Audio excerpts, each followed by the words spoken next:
대해서 다시 한번 격려의 박수를 하겠습니다.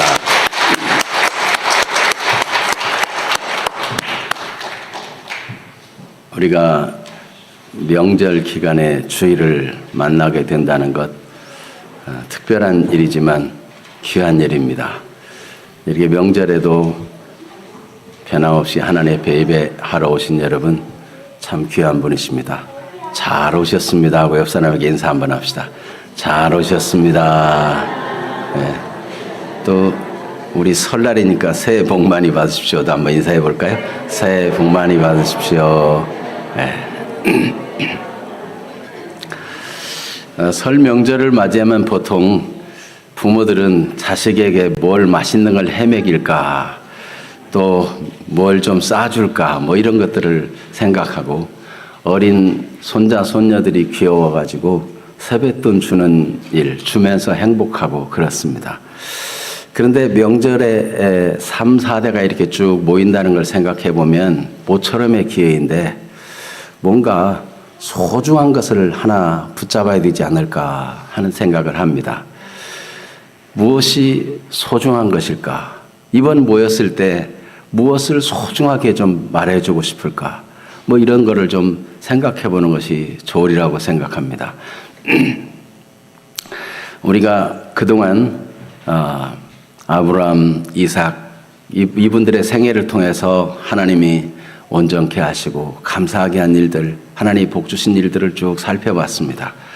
이제 이삭의 생애 찬란한 하나님의 역사를 본 이후에 그 아들 야곱에게로부터 이제 생애가 이어지는데, 하나님의 언약을 이어가는 생애가 이어지는데, 이제 뒤로 돌아와서 어렸을 때 야곱과 에서의 모습이 어떠했는가 하는 것을 살펴보는 것이 시작부터 그리고 삶에 진행하는 동안 어떻게 복을 받고 하나님의 은총 안에 살아가는가 하는 것을 알 수 있는 계기가 되는 것입니다.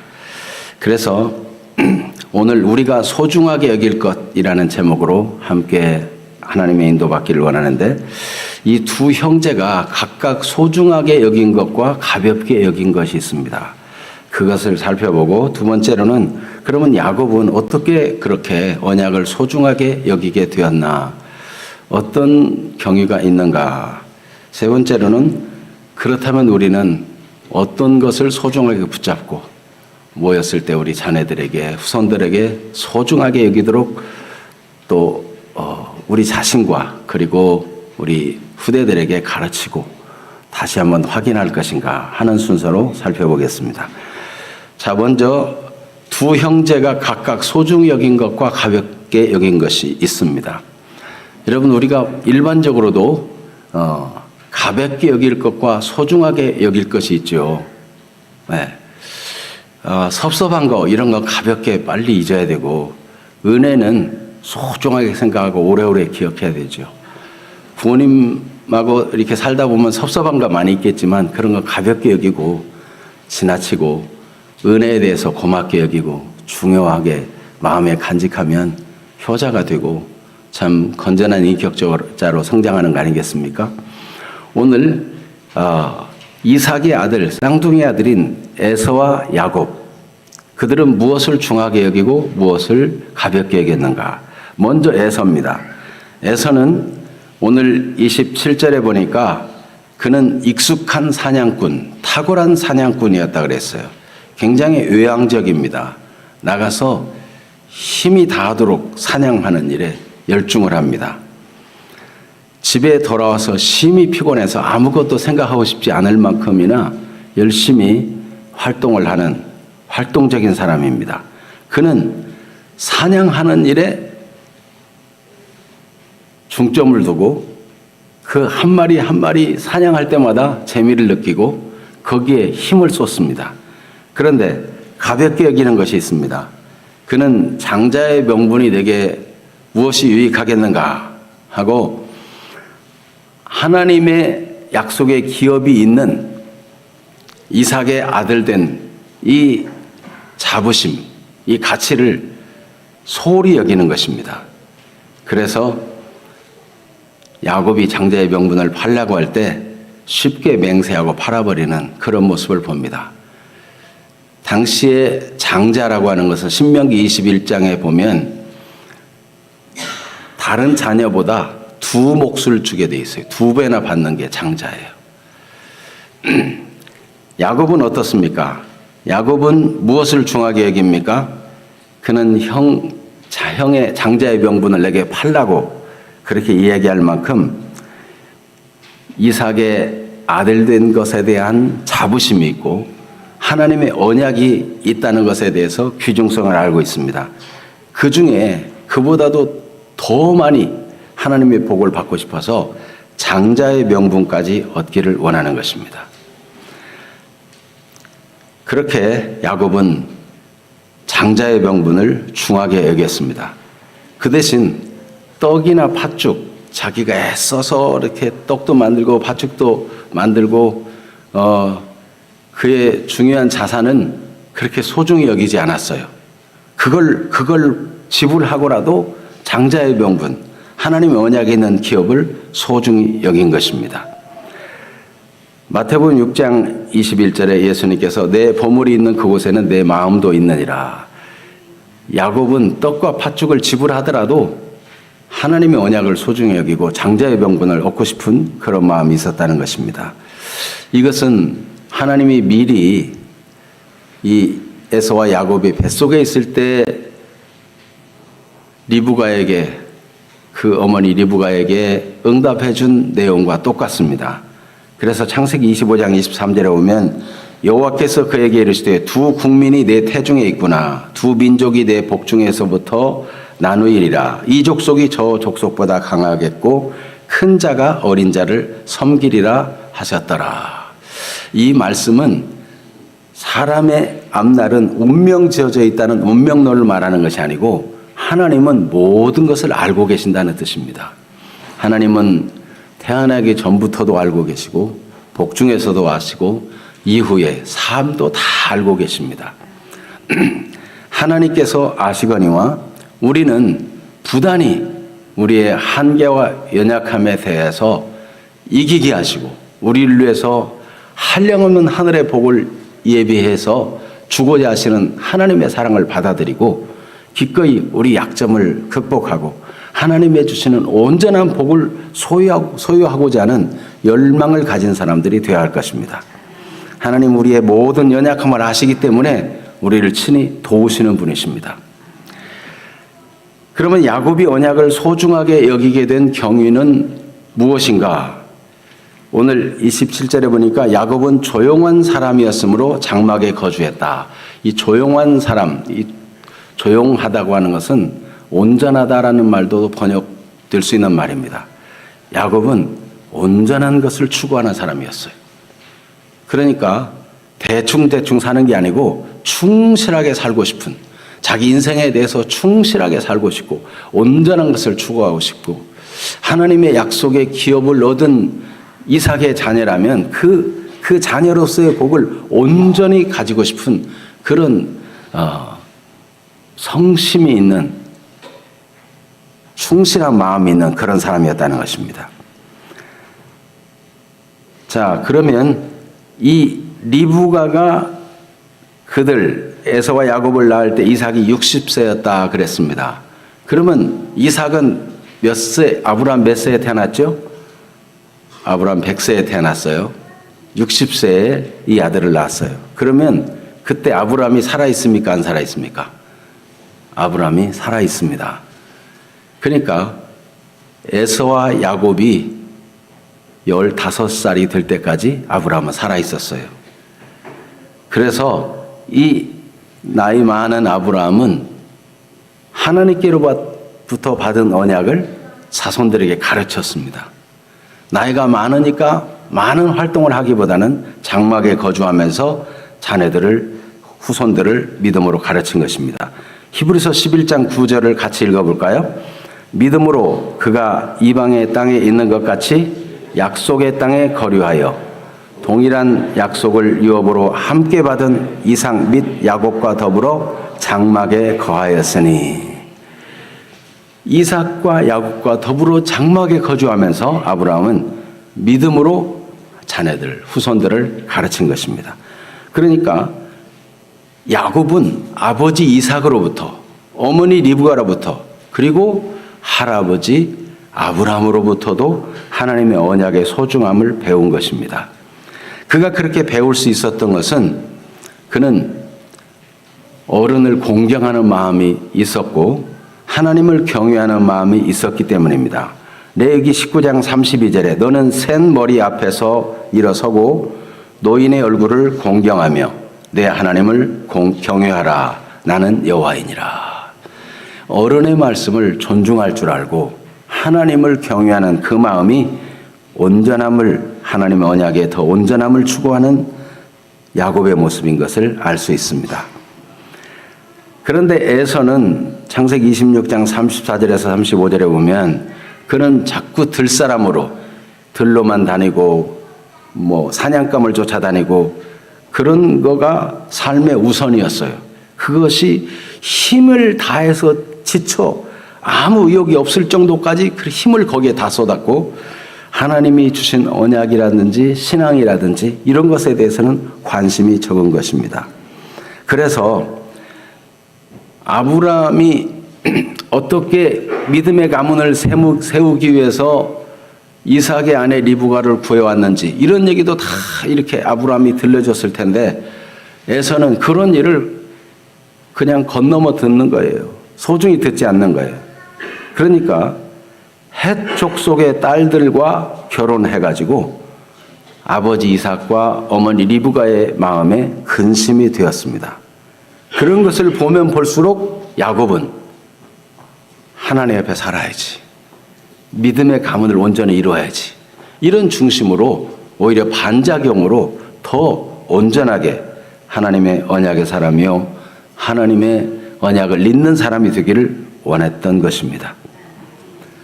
오늘 우리가 명절을 맞이해서 자녀들에게 소중한 것을 전달하고 의미 있게 뭔가 중요한 말을 해주고 싶다면 무슨 말을 해야 되겠습니까? 하나님과 사람 앞에 은총을 넣는 사람이 되도록 우리는 자녀들을 축복하는 것이 마땅합니다. 잠언 3장 4절에 그리하면 내가 하나님과 사람 앞에서 은총과 귀중히 여김을 받으리라. 내 아들아 내 말을 들으며 내 규례를 지키라. 이런 말씀이 앞에 있어요.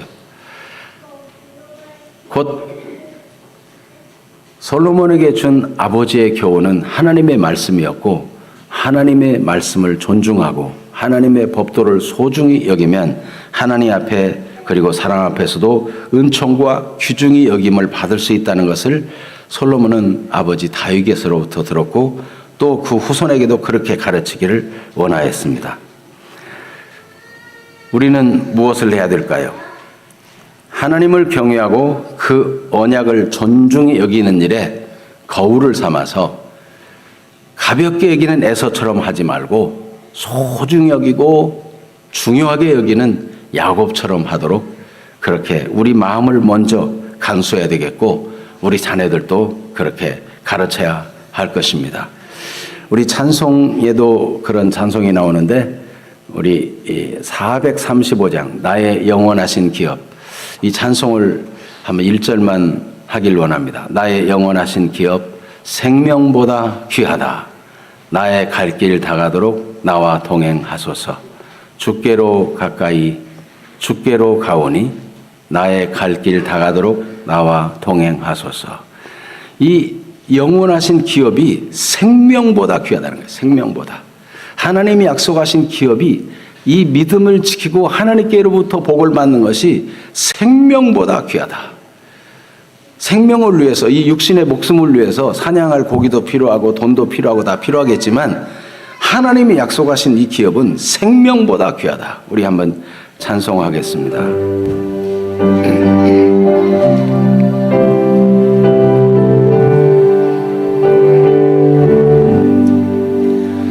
나의 영원하신 기업 생명보다 귀하다.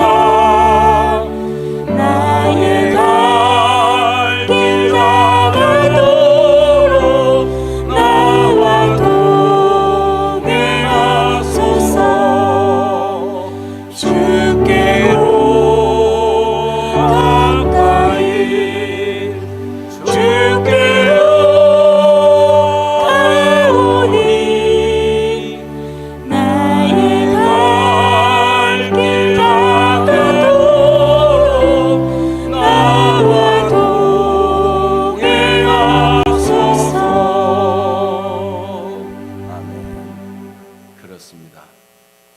자녀들에게 후대들에게 하나님이 약속하신 영원한 기업이 생명보다 귀하다는 것을 전달할 수 있다면 정말 오랜만에 모인 명절의 의미를 아주 확실하게 성취하는 시간이 되지 않을까 하는 마음입니다.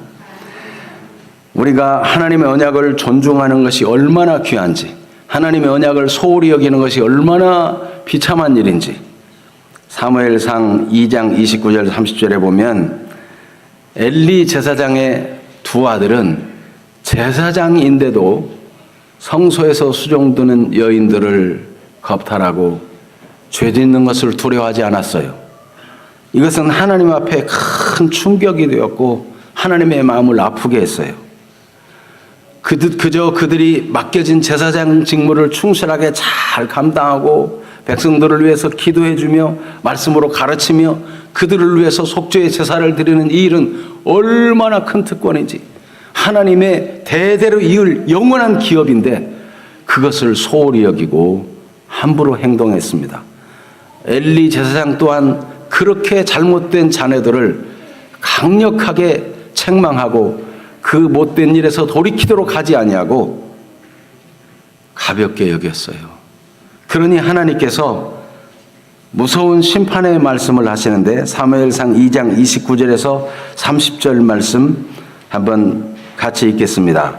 너희는 어찌하여 내가 내 처소에서 명령한 내 재물과 예물을 밟으며 내 아들들을 나보다 더 중히 여겨 내 백성 이스라엘이 드리는 가장 좋은 것으로 너희들을 살찌게 하느냐? 그러므로 이스라엘의 하나님 나 여호와가 말하노라. 내가 전에 네 집과 네 조상의 집이 내 앞에 영원히 행하리라 하였으나 이제 나 여호와가 말하노니 결단코 그렇게 하지 아니하리라. 나를 존중히 여기는 자를 내가 존중히 여기고 나를 멸시하는 자를 내가 경멸하리라. 예배하러 가지고 온 재물 중에 좋은 살코기는 미리 건져다가 구워 먹고 이런 못된 일을 했어요. 예배를 소홀히 여긴 거예요. 제사장의 특별한 유업이 얼마나 풍성한지, 오직 하나님의 일만 하면은 하나님이 친히 기업이 되어 주셔가지고 모든 필요를 공급해 주시며 하나님이 보장이 되어 주시는 그 영원한 기업을 소홀히 여겼습니다.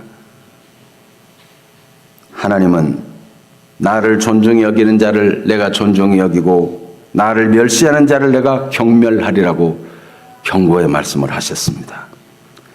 여러분, 그러므로 우리는 우리 자녀들이 예배를 소중히 여기도록 하나님의 주시는 이 믿음을 가진 자에게 주시는 그 약속된 기업이 얼마나 소중한 것인가, 이거를 생명보다 귀중히 여기도록 그걸 확실히 심어준다면 이것은 아이들의 평생의 복이 되며 능력이 되며 생명이 되는 것입니다.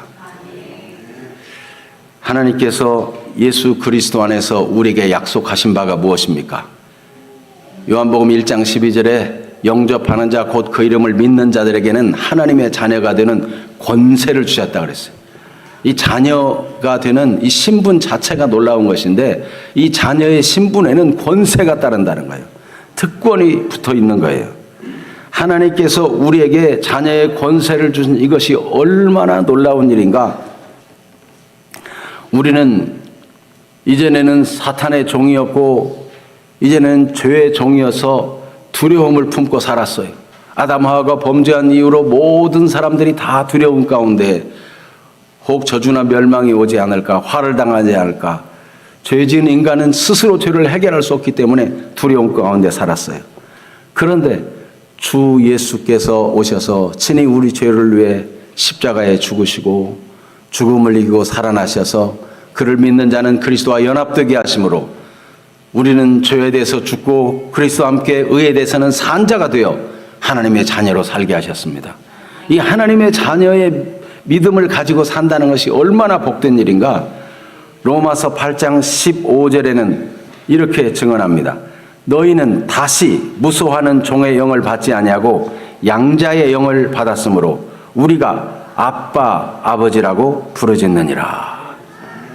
16절부터 한번 교독하겠습니다. 16절을 내가 읽습니다. 성령이 친히 우리 영과 더불어 우리가 하나님의 자녀인 것을 증언하시나니 자녀이면 또한 상속자 곧 하나님의 상속자요 그리스도와 함께한 상속자니 우리가 그와 함께 영광을 받기 위하여 고난도 함께 받아야 할 것이니라. 18절 같이 읽습니다. 생각하건대 현재의 고난은 장차 우리에게 나타날 영광과 비교할 수 없도다. 아멘. 하나님의 자녀이면 또한 상속자라는 거예요. 누구의 상속자요? 하나님의 상속자. 그리스도께서 모든 기업을 다 받으시고 하나님 보좌 우편까지 높아지신 것처럼 그리스도와 함께 연합된 상속자. 얼마나 놀라운 영광의 자녀가 되었는지 이 중요한 사실을 중요하게 여겨야지 소홀히 여겨서는 안 되는 거예요. 그래서 우리 예배할 때 자녀들도 다 하나님께 예배하는 것이 이게 얼마나 영광스러운 일이지. 이 하나님의 자녀의 자존감이 얼마나 든든하는지 지금 현재 믿는다고 고난을 받는다 해도 장차 올 영광과 비교할 수 없다. 장차 우리에게 나타날 영광이 얼마나 풍성한 것이냐. 그 큰 영광을 비전으로 알게 해주면서 우리는 그리스도의 이름으로 고난도 능히 받을 수 있는, 그리고 그리스도와 함께 고난을 받는 것을 영광으로 알 수 있는 그런 사람이 되도록 우리 자녀들에게, 우리 후대들에게 이 믿음의 유업이 얼마나 소중한가, 하나님의 자녀의 이 가치가 얼마나 큰 것인지, 이 자녀의 권세가 얼마나 놀랍습니까? 하나님께서는 우리가 기도하면 응답해 주실 것을 약속하지 않습니까? 요한복음 16장 24절에 지금까지는 너희가 내 이름으로 아무것도 구하지 아니하였으나 구하라 그리하면 받으리니 너희 기쁨이 충만하리라. 하나님을 아빠 아버지라 부르짖으면서 무엇이든지 구하면 하나님이 주시겠다고 말씀하십니다. 그런데 우리가 기도하다 보면 욕망을 따라 잘못 구할 수도 있어요. 성령께서는 우리 연약함을 도우셔서 하나님의 뜻대로 기도하도록 욕망과 험한 것을 구하다가도 돌이켜서 하나님의 뜻을 따라 구하도록 우리를 인도하시는 것입니다. 로마서 8장 26절에서 28절 말씀 한번 교독하겠습니다. 26절 이와 같이 성령도 우리의 연약함을 도우시나니 우리는 마땅히 기도할 바를 알지 못하나 오직 성령이 말할 수 없는 탄식으로 우리를 위하여 친히 간구하시느니라. 마음을 살피시는 이가 성령의 생각을 하시나니 이는 성령이 하나님의 뜻대로 성도를 위하여 간구하심이니라. 28절 같이 봅니다. 우리가 알거니와 하나님을 사랑하는 자 곧 그의 뜻대로 부르심을 입은 자들에게는 모든 것이 합력하여 선을 이루느니라. 아멘. 여러분, 하나님의 자녀가 돼가지고 하나님의 사랑을 입는다는 게 이 모든 것을 하나님의 손에 다 있는데 합력해 선이 되도록, 우리에게 복이 되도록 하나님이 다 바꿔주신다는 거예요. 그러니까 제일 중요하게 여길 걸 중요하게 여기면 나머지는 따라오는 거예요. 그래서 예수님께서 너희는 먼저 그의 나라와 그의 의를 구하라. 그리하면 이 모든 것을 너에게 더하시리라. 공중의 새를 보라. 그가 무슨 수고를 하느냐? 그가 모아들이고 창고에 쌓아두고 하느냐? 그렇지 않을지라도 하나님이 기르시지 않느냐? 들의 백합화를 보라. 그가 수고도 아니하고 길쌈도 아니하지만 하나님이 입히시나니 솔로몬이 입은 것으로도 이 들풀 백합화 하나만 하지 못할 만큼 훌륭하게 하나님 입히시지 않느냐? 너희는 이것들보다 더 귀하지 아니하냐? 그러므로 여러분, 하나님의 자녀된 이 믿음을 지켜나가고 신앙에는 반드시 하나님이 약속된 기업이 있다는 것을 분명히 알려주는 것은 그 어떤 것보다도 중요한 것입니다. 예서는 이것을 소홀히 여기다가 그까지 장자의 명분, 지금 내가 피곤하고 지쳐 죽겠는데 그게 무엇이 중요한가?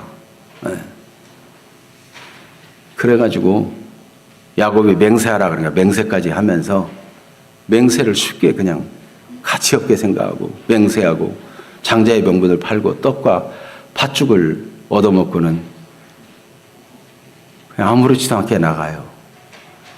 에서의 생애가 어려서부터 이렇게 되니까 하나님의 주신 자녀의 특권, 이삭의 자녀가 되었다는 것은 그 후손에서 천하 만민을 복받게 할 중요한 하나님 역사를 이룰 인물이 나는 것이고, 이삭의 자녀가 되었다는 건 이삭이 받은 100배나 받고 그 복이 점점 증가하고 그것이 더 크게 확장되는 그 복을 고스란히 받고 누리기만 할 그 축복을 다 발로 걷어차버리고 자기가 손에 잡고 얻는 것 중심으로 살다가 결국은 믿음의 가문을 이루지 못하고 해쪽 속 여인들과 결혼해서 결국 에서는 아브라함의 후손임에도 불구하고 점점 이방화되고 복음과 멀어진 존재가 되고 말았어요.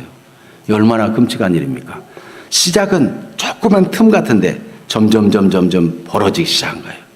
어려서부터 하나님을 믿는 신앙 중심, 하나님 중심, 말씀 중심으로 잘 세워지는 일이 무엇보다도 중요한 것입니다.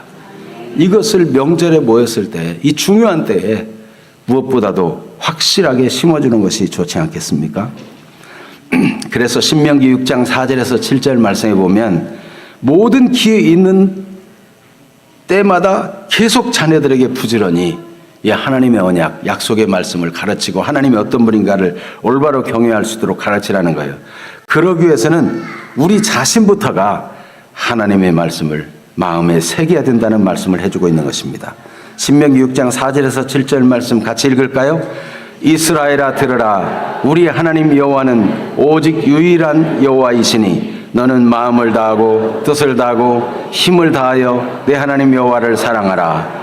오늘 내가 네게 명하는 이 말씀을 너는 마음에 새기고 내 자녀에게 부지런히 가르치며 집에 앉았을 때든지 길을 갈 때든지 누워있을 때든지 일어날 때든지 이 말씀을 강론할 것이며. 그렇습니다. 하나님이 이미 그리스도 안에서 우리에게 복을 주셨기 때문에 이 복을 놓치지 않는 게 중요합니다. 복음과 구원을 귀중히 여겨야 됩니다. 세상에 하나님 모르는 사람들은 복음에 대해서 가치를 알지 못해요. 하나님이 주신 구원이라는 게 얼마나 복된 것인지를 알지 못해요. 이 구원의 우리 복음을 전하면서 당신에게 이것이 마지막 기회일 수 있다 하는 그런 간절한 마음으로 복음을 전하고 사람들을 하나님 앞에 나오도록 우리의 눈빛이 이것이 정말 신중한 것을 말하고 있는 것이고 가치 있는 것을 말하고 있다는 것을 보여주는 눈빛을 가지고 진심을 토하는 마음으로 우리는 복음을 전하고 자녀들에게 복음을 강조하고 구원이 얼마나 소중한 것인가를 확실하게 심어줘야 할 것입니다. 히브리서 2장 3절 말씀 같이 읽어볼까요? 우리가 이같이 큰 구원을 등한히 여기면 어찌 그 보응을 피하리요? 이 구원은 처음에 주로 말씀하신 바요 들은 자들이 우리에게 확증한 바니. 구원은 등한히 여겼다가는 다시는 얻을 수 없는, 구원을 등한히 여기는 자에게 나타나는 보응은 에서의 생애와 그의 후손의 생애를 보면 알 수 있어요. 얼마나 하나님의 복에서 멀어지는가 볼 수 있습니다. 고린도서 6장 1절 2절도 같이 봅니다. 우리가 하나님과 함께 일하는 자로서 너희를 권하노니 하나님의 은혜를 헛되이 받지 말라. 이르시되 내가 은혜 베풀 때 너에게 듣고 구원의 날에 너를 도왔다 하셨으니 보라 지금은 은혜 받을 만한 때요 보라 지금은 구원의 날이로다. 이 복음을 전하면서 우리 이런 그 각성을 가지고 이런 열망을 가지고 지금이 구원의 날이다. 네, 지금 여러분 사람은 살았다 할 게 없어요. 네. 순간 사고로도 죽을 수 있고 늘 건강하고 그렇게 운동도 하고 하던 분이 어느 날 그냥 질병이 하나 들어오는데 그 길로 불과 몇 달 못 살고 죽고 이게 연약한 인생이에요. 헤롯은 거창하게 연설을 하면서 막 사람들이 저는 신의 목소리다 신의 목소리. 그런데 하나님이 충을 하나 집어넣었더니 충이 먹어 죽었다. 인생이 살았다 할 게 없어요. 여러분 살아있는 동안 복음을 소중히 여기고 구원에 대해서 감사하며 이 사실을 우리 자녀들에게 전해주고 후손들에게 전해줘서 예수 안에 있는 이 기업, 이 영원한 기업이 얼마나 크고 중요한지 이걸 놓치지 않도록 해줘야 할 것입니다. 기도하겠습니다. 하나님 아버지, 이 시간 우리가 함께 기도하기를 원합니다. 우리는 무엇을 소중히 여깁니까?